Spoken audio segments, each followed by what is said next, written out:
一般民众到大病院看诊，有时因必须接受大大小小的检验。如果同时看2科，有时会造成重复的检验。卫生福利部台南病院为了改善过去检验站的空间不足，甲民众的抽检不便，经过跨科的讨论，伫去年完成检验站的大改造，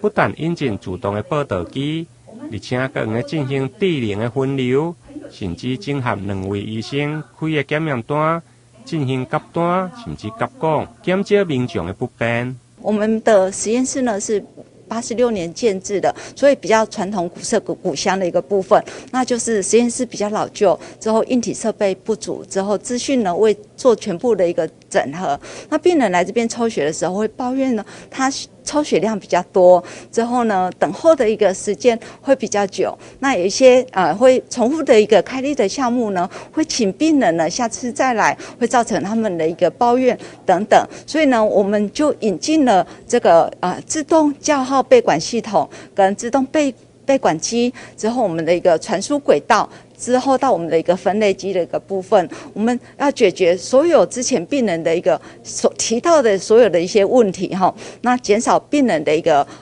抽血的一个管子，我们也获得专利。卫福部台南病院这项的改造，不但得到卫生福利部的创新服务，而且运用 AI 资讯的智慧分流，甲自动夹单夹讲的功能，嘛得到专利的认证。不但照顾病人，而且嘛会减少试管甲纸张的成本，大幅度来提升检验报告的时效，甲优化检验的服务。台南新闻引根采访报道。